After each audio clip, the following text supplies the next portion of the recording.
All right, so today I'm going to be teaching you this beautiful little melody from the video game The Witcher 3 from my Kaer Morhen arrangement that I released recently. This is a quick and easy tune. You can just pick up your guitar and with just a few minutes, you can play this and just have fun with it. We start with this simple accompaniment, just back and forth between these two open strings. The melody comes in powerfully on the lower strings.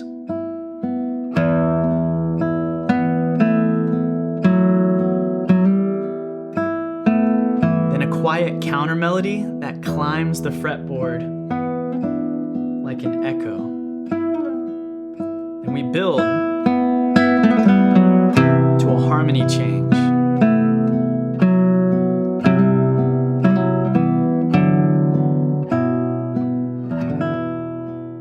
To a quiet end.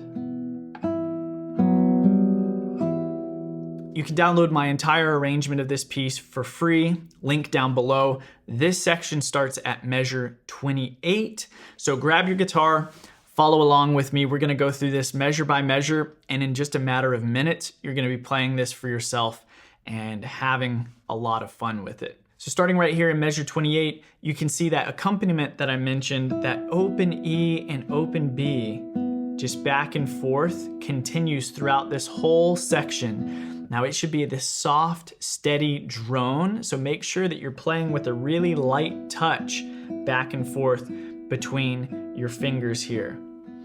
The melody comes in underneath at the 2nd fret, accompanied by the low E bass note.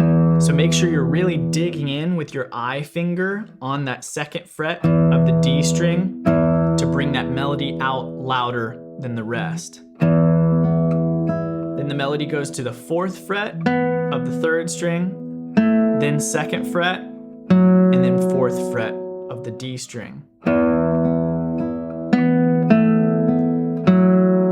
Now I'm playing wherever possible that melody with my thumb and really digging in there to give it that power while staying soft on the accompaniment up above. In measure 29, we have a grace note hammer-on. You can see the smaller note or the smaller number in the tab. That means we're not accounting for it in the rhythm. It just instantly hammers on to the next note, and it's played at the same time as the accompaniment up above. So the 4th fret, we play it at the same time as the open E, and then instantly hammer on to the 5th fret. Then we go to the 2nd fret of the 3rd string and 2nd fret of the 4th string. Keeping that droning accompaniment up above. So far, measures 28 to 29.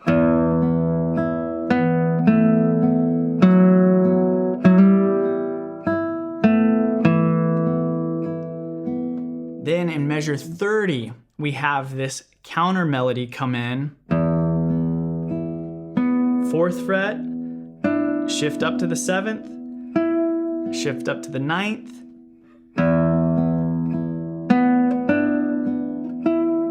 so you do want to be a little softer here because this kind of acts as a little echo or a call and response that's responding to the melody that we heard in the phrase before.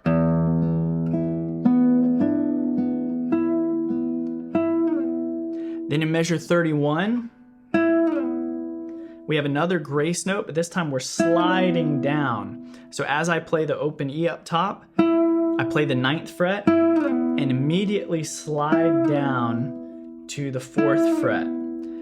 Now with a slide like this, make sure you're maintaining 2 directions of force. You want to make sure that you're pulling in with your arm to keep the string fretted so that we don't lose the note by losing pressure. Then you want to make sure you're also pulling in the direction where you need to slide. So I'm pulling in and pulling over to get that nice strong slide.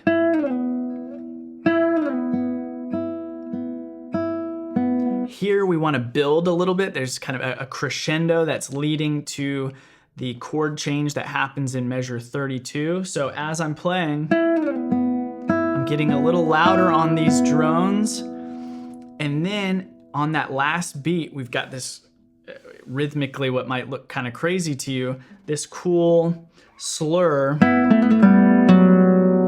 So what's happening here is I'm playing the 4th fret of the 3rd string along with the open E. Then I'm gonna play the 2nd fret, hammer onto the 4th, pull off to the 2nd, pull off to the open. And what makes that a little trickier too is that as soon as I pull off to the open, I need to play that open B up above, that accompaniment note. So make sure you're timing that to pull off at the exact same time as you pluck the open B up above. So that's 4 triplet and 4 triplet and So all of measure 31.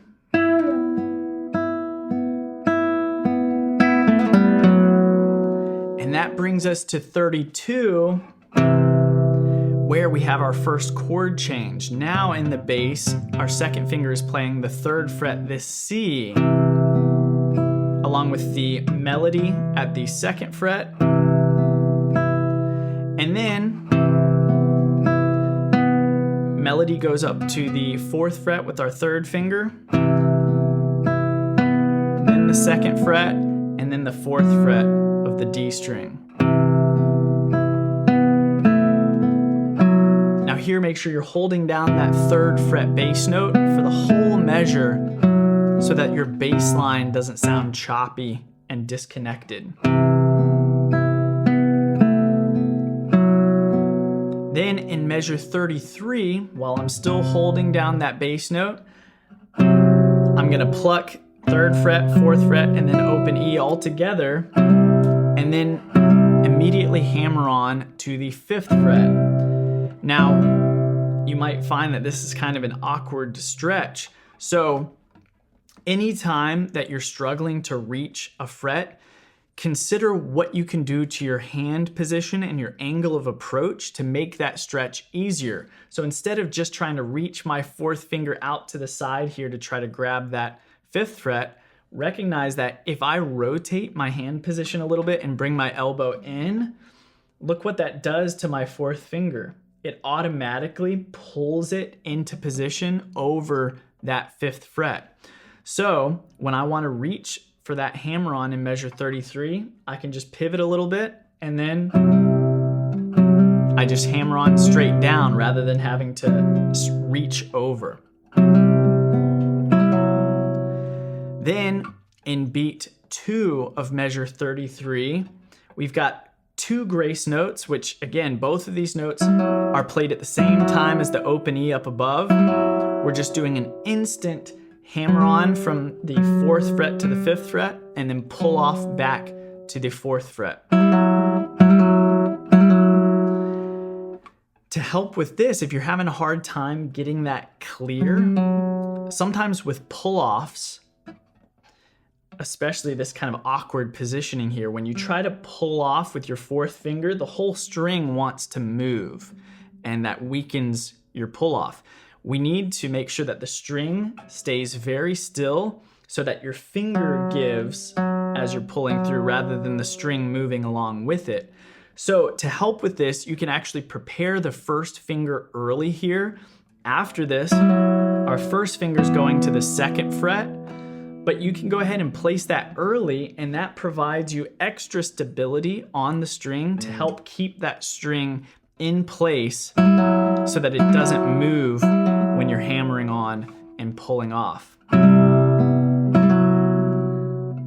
Right, so then we go down to the 1st finger, then 3rd and 4th fingers on the 5th and 4th frets. Here the melody's actually moved to our lowest voice. So the melody at the beginning of the measure is the 4th fret. And then at the 5th fret, 4th fret, and open E on beat 3, the melody is now the 5th fret and the bass and the 2nd fret.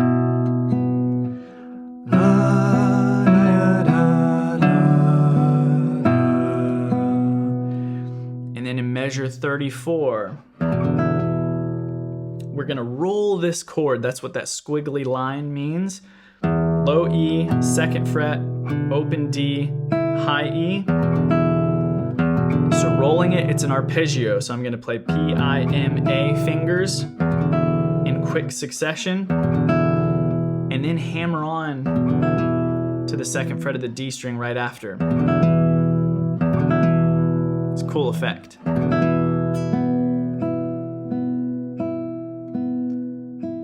then beat 4, after that open E, I'm gonna shift over and play that 4th fret with my 1st finger, along with the open B, and then open G, and then reach my 3rd finger for measure 35 to the 7th fret.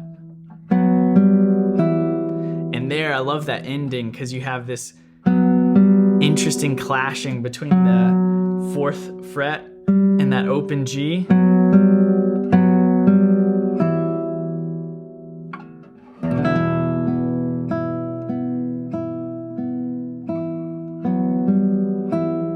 And that's it. Super quick and easy. I just wanted to give you a quick win today, something that you could just grab, play on your guitar with minimal effort, and just enjoy making beautiful music. Again, you can download the tabs and sheet music for this entire arrangement for free down below. I also have a video of my full performance of this arrangement that you can watch here on my channel if you would like.